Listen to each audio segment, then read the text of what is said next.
বন্ধুরা, আমাদের খুঁটিনাটি বিশ্লেষণ পাঠশালার আরো একটি নতুন ভিডিওতে আপনাদের সকলকে স্বাগতম। আজকে আমরা কাউন্টেবল এবং আনকাউন্টেবল নাউনগুলো নিয়ে আলোচনা করব। চলুন বন্ধুরা শুরু করি।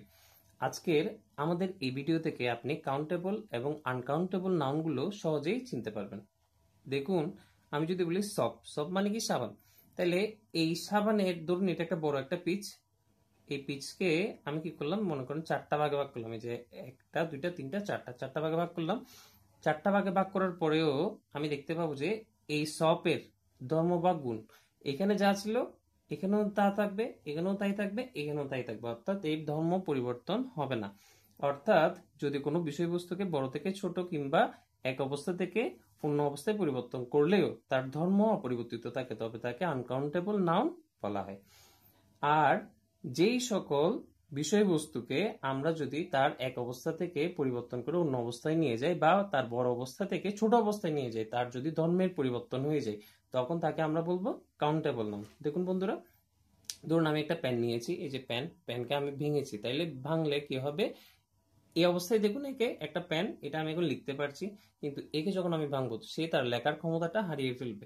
অর্থাৎ বড় থেকে ছোট এককে যখন আমি পেনকে নিয়ে আসছি, তাহলে তার অবস্থার কি হচ্ছে, পরিবর্তন হচ্ছে। সে আগের মতো কাজ করতে পারছে না বা তার কাজের অবস্থার কি হয়ে যাচ্ছে, পরিবর্তিত হয়ে যাচ্ছে।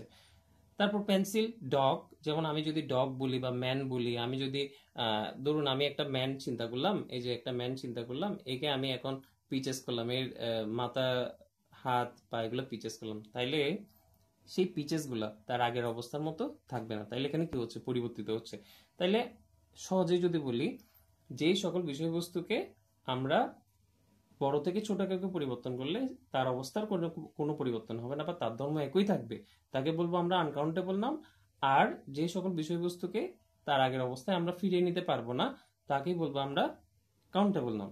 দেখুন বন্ধুরা, এক্সাম্পল হিসেবে পেন, পেন্সিল, ডগ, বুক, কান্ট্রি এক্সেট্রা। আমি আরেকটা বিষয় নিয়ে আলোচনা করছি, বুক।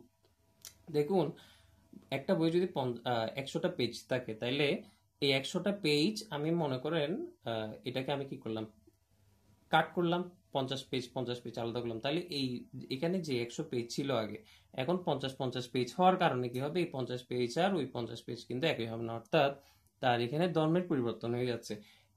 এই 50 পেজের সাথে ওই 50 পেজের কি থাকবে না, এখানে কোনো মিল থাকবে না। তাই এখানে তার ধর্ম পরিবর্তন হয়ে যাচ্ছে বলে আমরা বুককে কি বলতে পারি, কাউন্টেবল নাউন। আর একটা বিষয় হলো, আনকাউন্টেবল নাউন সবসময় সিঙ্গুলার, আর কাউন্টেবল নাউন সিঙ্গুলার হইতে পারে, প্লুরালও হইতে পারে। ধন্যবাদ বন্ধুরা, আশা করছি আমাদের আজকের ভিডিও আপনাদের অনেক উপকারে আসবে। যদি ভালো লেগে থাকে তাহলে সাবস্ক্রাইব করে আমাদের সাথে থাকবেন।